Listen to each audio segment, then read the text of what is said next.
창세기 12장 17절에서 20절까지의 말씀입니다. 여호와께서 아브라함의 아내 사레의 일로 바로와 그 집에 큰 재앙을 내리신지라. 바로가 아브라함을 불러서 이르되 내가 어찌하여 나에게 이렇게 행하였느냐? 내가 어찌하여 그를 내 아내라고 내게 말하지 아니하였느냐? 내가 어찌 그를 누이라 하여 내가 그를 데려다가 아내를 삼게 하였느냐? 내 아내가 여기 있으니 이제 데려가라 하고 바로가 사람들에게 그의 일을 명하매 그들이 그와 함께 그의 아내와 그의 모든 소유를 보내었더라. 아멘. 감사합니다. 우리 서로 인사하겠습니다. 앞뒤좌우로 당신 때문에 기쁩니다. 기쁘십니까? 저도 주의 은혜로 또 원로 목사님과 우리 성도님들의 사랑을 받으면서 매일매일 기쁘게 살아갑니다. 모든 것이 하나님의 은혜임을 고백합니다. 강해 설교의 대가로 알려진 데니스 레이는 창세기 강해에서 이렇게 말을 합니다. 몇몇 부흥사들의 설교하는 것을 들어보면 그리스도인의 생활이 별로 어려울 것이 없는 것처럼 생각됩니다. 그들은 그리스도에게 나오십시오. 그러면 당신의 모든 문제들이 해결될 것입니다. 예수님께서는 당신에게 마음의 평안과 죄의 용서와 삶의 의미, 영광스러운 미래와 생활에 필요한 모든 것을 주신다고 말합니다. 이 말씀 속에는 충분한 진리가 들어있긴 하지만 매우 위험한 발언이 아닐 수 없습니다. 문제는 말해진 내용에 있다기보다 말하지 않고 내버려둔 내용에 있습니다. 예수님께서는 제자의 삶으로 사람들을 부르실 때 십자가와 치러야 할 대가가 있다고 말씀하시면서 이러한 고통이 없이 따르는 것은 무의미하다고 말씀합니다. 부흥사들의 초청에 문제가 있는 것은 생활이 순탄하게 진행되지 않을 때 우리들이 마음의 상처를 입고 기만을 당했다고 느끼며 심지어 절망 상태에 이를 수 있다라고 말을 합니다. 성도의 신앙은 시험과 시련을 통하여 성장하고 성숙하게 됩니다. 온전하여 조금도 부족함이 없는 사람을 만드는 데에는 가난과 부요, 고통과 평안, 전쟁과 평화, 병과 건강, 또한 올라감과 내려감이 있어야 합니다. 성도는 시련을 통하여 하나님의 사람으로 온전하게 연단되어 갑니다. 오늘 말씀을 통해 아브라함은 신앙의 시험과 시련에서 어떠한 자세를 취했으며 하나님은 어떻게 아브라함을 훈련시켜 믿음의 조상으로 만들어 가는지 그 과정을 함께 나누고자 합니다. 첫 번째, 아브라함은 시험에서 회피를 선택했습니다. 아브라함은 하나님의 말씀에 순종하여 순례의 첫 번째 여정인 가나안 땅, 곧 젖과 꿀이 흐르는 땅에 무사히 도착합니다. 그리고 거기서 첫 번째 했던 행동이 번제, 오늘날로 얘기하면 예배를 드립니다. 하나님 감사합니다. 하나님의 은혜로 내가 이곳에 왔습니다. 라고 기뻐했습니다. 얼마나 기쁘겠습니까? 이제 내가 하나님 뜻을 이루었다. 그런데 기근이 찾아옵니다. 우리가 읽진 않았지만 실존 말씀에 보면 그 땅에 기근이 들었으므로 아브라함이 애굽에 거류하려고 그리로 내려갔으니 이는 그 땅에 기근이 심하였습니다. 그 땅에 기근이 들었다라는 말이 두 번이나 반복되고 있습니다. 기근이 얼마나 심각한지 알 수 있습니다. 유다 전승에 따르면 기근은 아브라함이 머물렀던 땅 가나안에만 들었다라고 합니다. 아브라함의 마음이 어땠을까? 어땠을까요? 하나님, 제가 순종하여 죄악된 모습을 버리고 목숨을 걸고 내가 약속의 땅에 들어왔는데 어찌 이런 일이 일어날 수 있습니까? 이게 도대체 뭡니까? 기근이나리요. 기근이나리. 하나님의 말씀에 순종한 결과가 바로 이것입니까? 이렇게 따지지 않았겠습니까?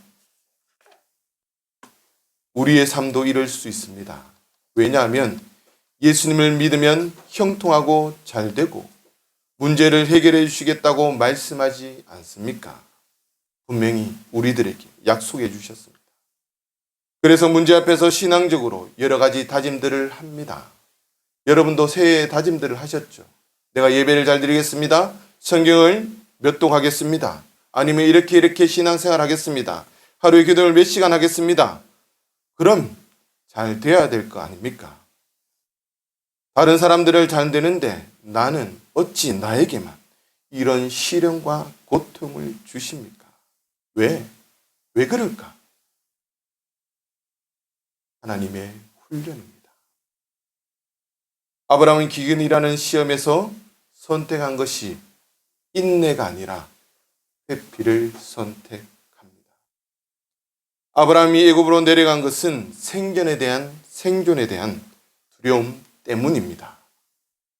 그는 기근이 점점 심해지는 것을 보면서 하나님의 약속을 망각한 채 당면한 문제에만 사로잡혀 이대로 있다가는 사람과 가족 모두 굶어 죽겠구나. 그래서 그 두려움 가운데 애굽으로 내려갑니다. 아브라함뿐만 아니라 우리 모두는 두려움에 사로잡히면 쉽게 하나님을 바라보는 것을 놓치게 됩니다. 100원짜리 동전으로 눈을 가리면 태양을 볼 수 없듯이 아무리 작은 두려움이라도 우리의 시선이 거기에 사로잡히면 구원자이신 예수님을 볼 수 없습니다. 그래서 영성신학자들은 두려워하는 마음 속에는 믿음이 들어설 자리가 없다라고 말합니다. 아브라함, 바로 우리들의 이야기 아닙니까? 우리들도 예기치 못한 생존의 위협을 느끼게 되면 두려움 때문에 신앙의 소리를 듣지 못하고 육의 소리만 듣게 됩니다. 우리는 구원과 관련해서는 철저하게 하나님을 신뢰합니다. 구원 문제에 있어서는 우리 한국교회는 흔들리지 않습니다. 그런데 이 세상의 안위와 당장에 필요한 하루하루의 양식과 관련해서는 하나님을 신뢰하지 못할 때가 많이 있습니다. 그래서 삶의 위협이 다가오면 우리는 하나님께 기도하기 전에 나의 경험과 생각으로 그 상황을 통제하려고 합니다. 그러나 통제가 되지 않을 때 우리는 두려움에 떨게 되고 주님 앞에 나오게 됩니다. 그럼 어떻게 해야 우리의 삶이 두려움 앞에서 이 믿음이 약한 자들아, 그렇게 하시는 주님의 꾸지람을 듣지 않을 수 있습니까? 우리 복음성가 중에서 날마다 숨쉬는 순간마다 찬양하시죠. 1절 가사 내용을 보면 이렇습니다. 날마다 숨쉬는 순간마다 내 앞에 어려운 일 보내. 주님 앞에 이 몸을 맡길 때 슬픔 없네, 두려움 없네. 이 복음성가처럼 우리의 삶은 날마다 항상 어려운 순간들의 연속입니다. 하지만 우리를 항상 돌봐주시는 주님이 계시기에 그 주님께 우리의 삶을 온전히 내어 맡기면 슬픔도 두려움도 사라집니다. 두려움에서 벗어나고 싶다면 기도해야 하고 두려움이 가득 찬 눈길로 앞을 보지 말고 믿음이 넘치는 눈으로 하나님을 바라보아야 합니다. 이소벨 쿤이라는 선교사의 이야기입니다. 공산당원들이 중국을 장악하고 외국 선교사들을 핍박하기, 박해하기 시작할 때였습니다. 이 선교사는 어린아이를 데리고 눈 덮인 산악을 헤쳐 피난길에 올랐습니다.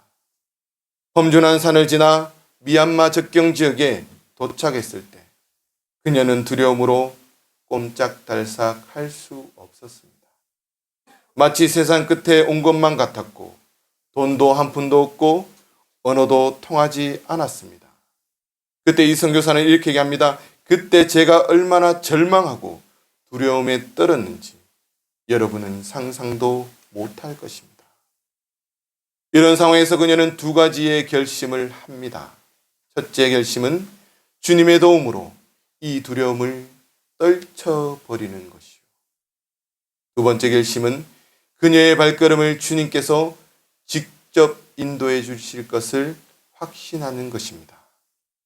그녀는 무릎을 꿇고 이렇게 기도합니다. 저는 두려워하기를 거부합니다. 하지만 제 안에 두려움이 너무나 크오니 하나님께서 이 두려움을 제거해 주옵소서.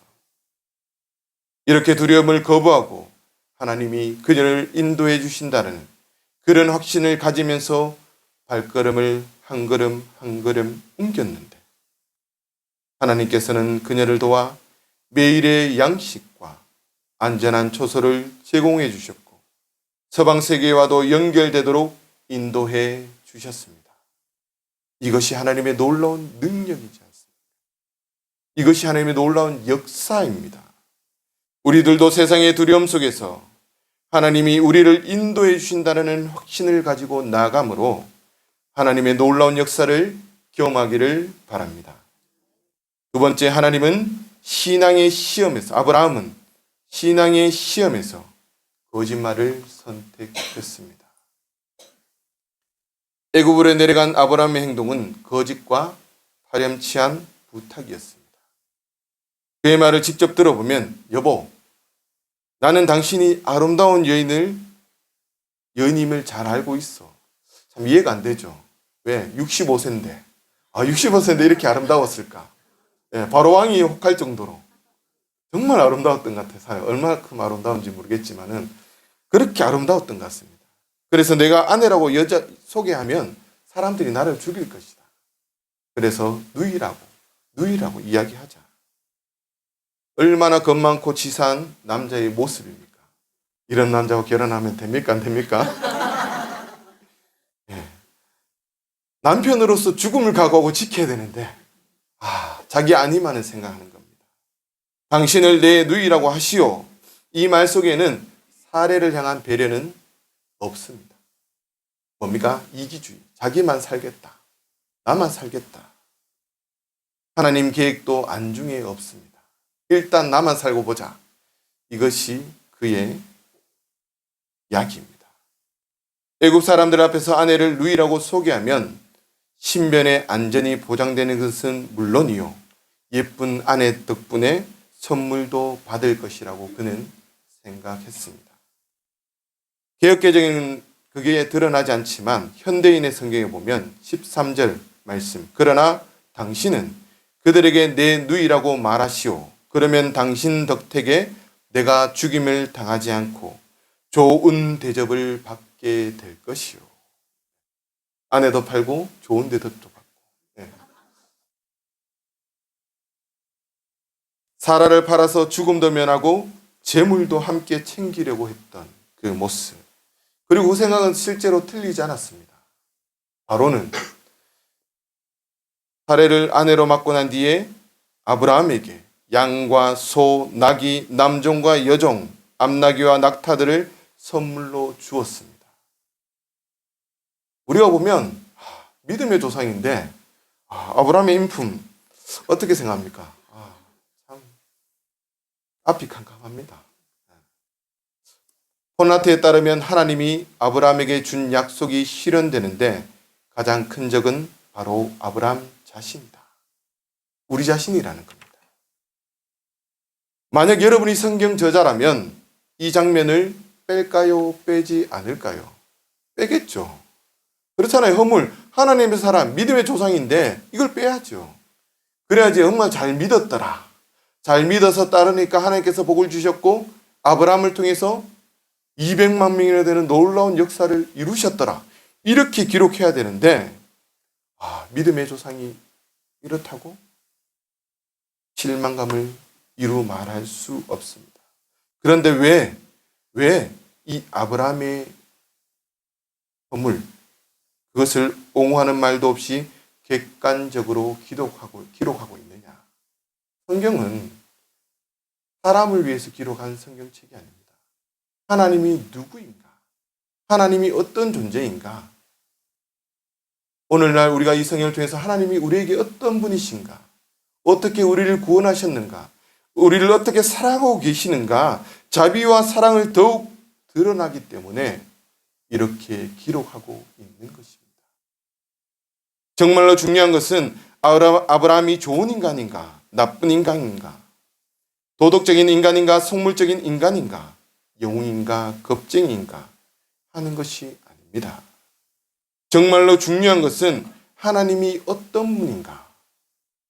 하나님은 아브라함 같은 문제가 많은 그 사람을 택하여 구원하셨고 우리의 믿음의 조상으로 세워 가신다라는 겁니다. 구원의 사업을 성취하는 분이심을, 신실하신 분임을 우리들에게 말씀하고 계십니다.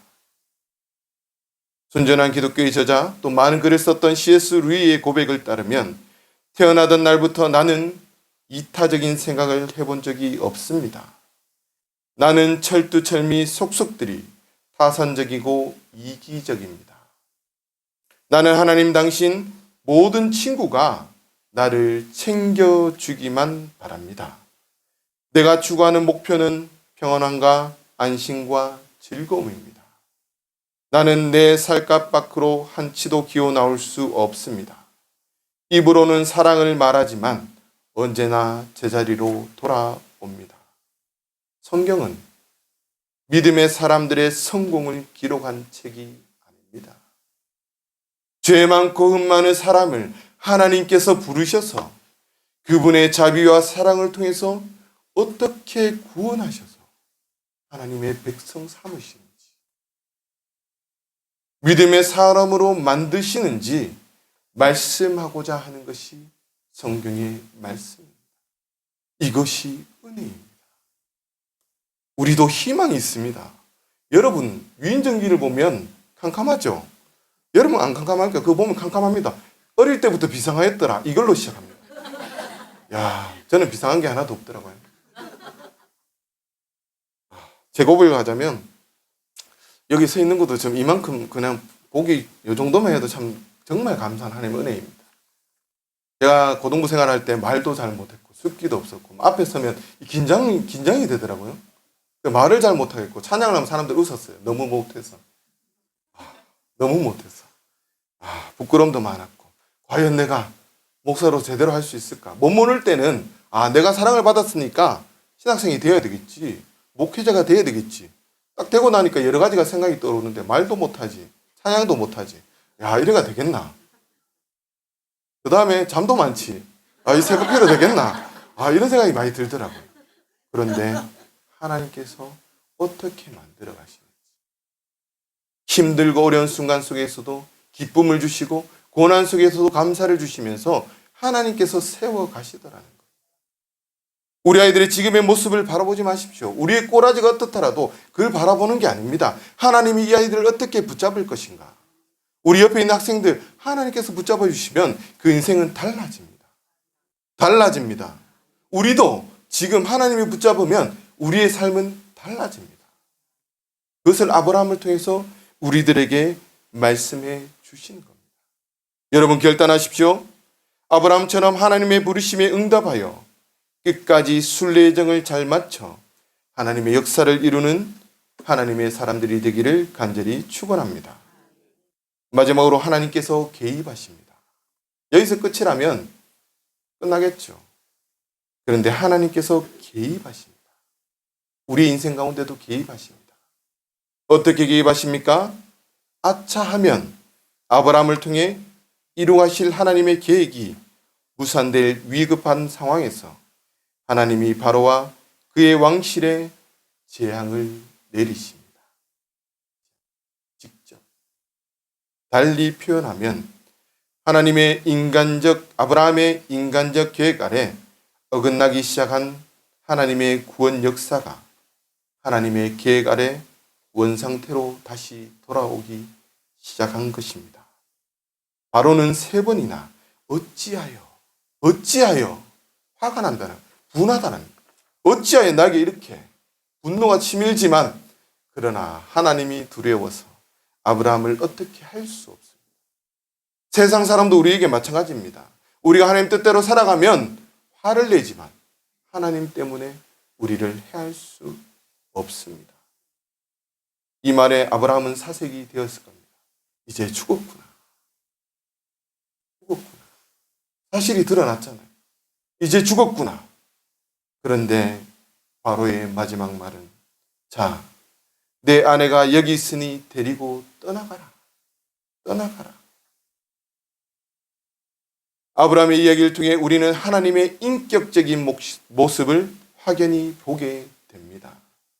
불순종의 징벌이 아닌 사랑으로 참아주시고 지켜주시며 하나님께서 하신 약속을 끝까지 지켜가십니다. 우리는 아브라함을 대하시는 하나님의 모습을 보면서 그분이 우리를 어떻게 대하시는지 알 수 있습니다.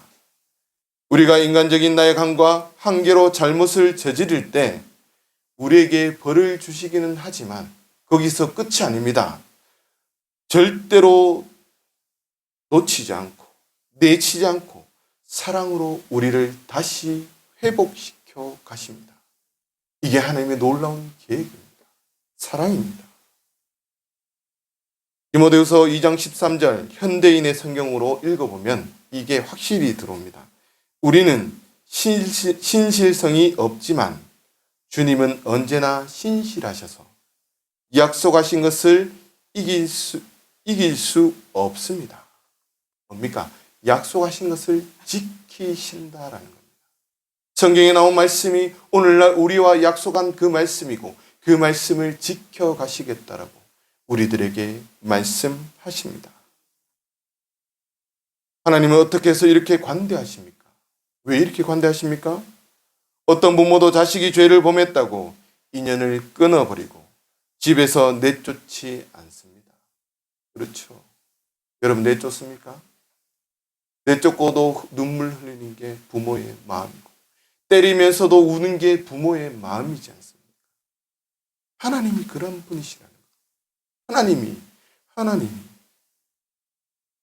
우리를 내쫓지 않으시고 여전히 변함없이 우리를 사랑하십니다. 우리가 잘했기 때문이 아니라 나의 자녀이기 때문에 구원받은 백성이기 때문에 죄를 고백하고 구주로 고백한 우리가 하나님의 자녀이기 때문에 다른 조건이 없습니다. 우리를 사랑하십니다. 외국 성가 중에 나를 사랑하시는 예수님이라는 그런 찬양이 있습니다. 예수님은 내가 착할 때, 내가 해야 될 일을 할 때 나를 사랑해 주신다. 예수님은 내가 나쁠 때, 내가 해야 될 일을 하지 않을 때 당신을 슬프게 만들지만 여전히 나를 사랑해 주신다.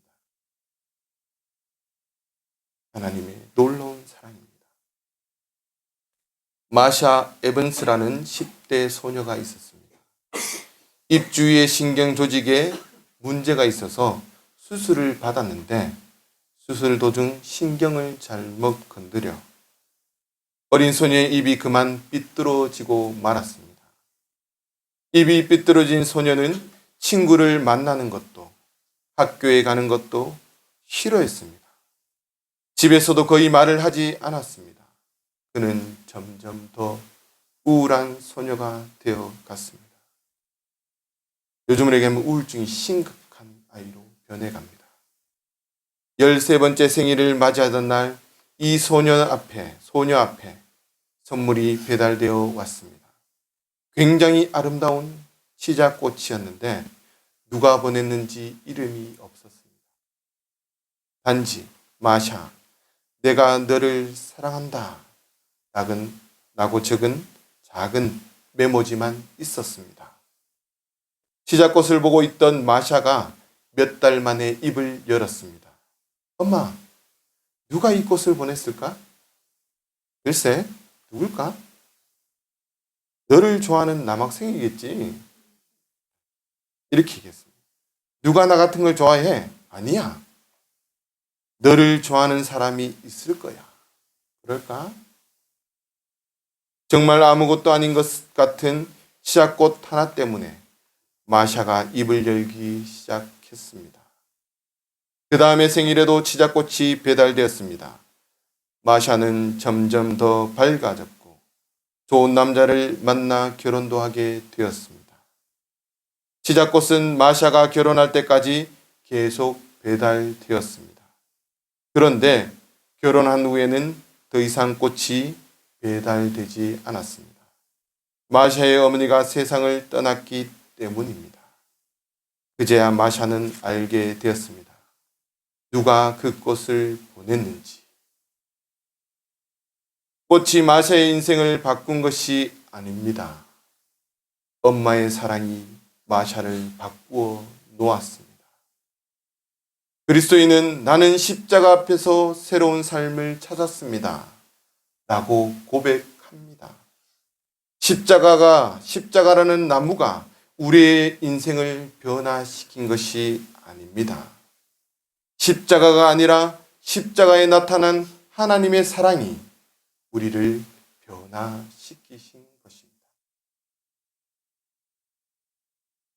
아브라함, 하나님의 개입으로 첫사랑의 회복과 회개가 일어납니다. 그가 다시 갔던 곳은 가나안 땅 네겝으로 올라갑니다. 그 땅은 처음 예배드렸던 그곳에서 다시 한번 예배를 드리면서 회개하며 믿음을 회복해 나갑니다. 어떻게? 하나님의 은혜로. 하나님께서 아브라함을 다시 그 약속의 땅으로 보내주십니다. 그리고 그곳에서 다시 한번 하나님께서 아브라함을 만나주시면서 사랑으로 위로해 주시며 다시 한번 우리를 일으켜 세워 주십니다. 우리가 세상에서 하나님을 배신하고 잘못된 길로 갔다가도 다시 주일 이 예배 가운데 들어왔을 때 예배를 드리면 예배를 통해서 우리는 부활하신 주님을 만나게 됩니다. 우리는 이 예배를 통해서 첫사랑이 회복되어지게 됩니다. 매주 그 하나님을 만나고 회복되어야 됩니다. 그러면 하나님께서 우리의 삶을 새롭게 열어가시고 순례의 여정을 다시금 인도해 주십니다.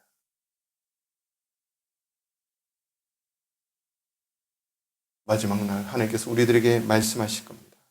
착하고 충성된 종아, 내가 작은 일에 충성하였음에 내 잔치에 함께 참여하자. 우리가 비록 힘들고 어렵지만 우리가 말씀으로 순종으로 순례의 길을 걸어가야 되는 그 이유는 다른 게 아닙니다. 하나님의 잔치에 참여해서 함께 기뻐할 날을 기억하면서 우리 오늘도 그 길을 걸어가야 합니다. 하나님의 위로를 기대하면서 여전히 부족하지만 이 땅의 삶이 힘들고 어렵지만 믿음과 순종으로 승리하는 삶을 사시는 한성교회 성도님들 될 수 있기를 간절히 축원합니다. 기도하겠습니다. 하나님 감사합니다. 그렇습니다. 죄 많고 죽을 수밖에 없었던 저희를 사랑하셔서 십자가의 그 고통의 피로, 고난의 피로 우리가 구원받았음을 고백합니다. 그 주님을 만나고 내가 정말 주님의 영광을 위해 살겠다라고 사명을 주신 그 사명대로 살겠다라고 고백하면서 세상 가운데 나아가지만 상하고 찢기고 고통 속에서 힘들어하고 눈물 흘릴 때도 많이 있습니다. 그 약속을 기억하지 못하고 내 뜻대로 살아갈 때도 많이 있습니다. 그러나 하나님 다시 불러주시고 내가 너를 사랑한다. 내가 너를 위해 놀라운 계획을 가지고 있다라고 말씀하시면서 회복하시는 하나님의 놀라운 은혜를 우리가 늘 기억하면서 그 주님과 함께 오늘도 회복되어지고 이제는 또한 예배 후의 세상 가운데 하나님의 뜻을 이루며 살아갈 수 있는 하나님의 사람들이 될 수 있도록 역사하여 주시옵소서. 예수님 이름으로 기도드립니다. 아멘. 이제는 우리 주 예수 그리스도의 은혜와 하나님의 크신 사랑과 성령의 위로 교통하심이 하나님을 믿고 주님의 뜻에 합당한 삶을 살기 위해서 날마다 도전하지만 세상의 두려움과 어려움을 통해서 상하고 찢기고 아파하는 그 심령, 그러나 주님 앞에 다시 왔을 때 사랑으로 돌봐주시고 새 힘 주셔서 새 사명을 주시는 그 하나님의 은혜에 감사하고 새롭게 헌신을 다짐하는 이 자리에 머리 숙여 기도하는 하나님의 백성들 머리 위에와 가정과 직장과 사업장 위 이제로부터 영원토록 함께 하시기를 간절히 축원하옵나이다.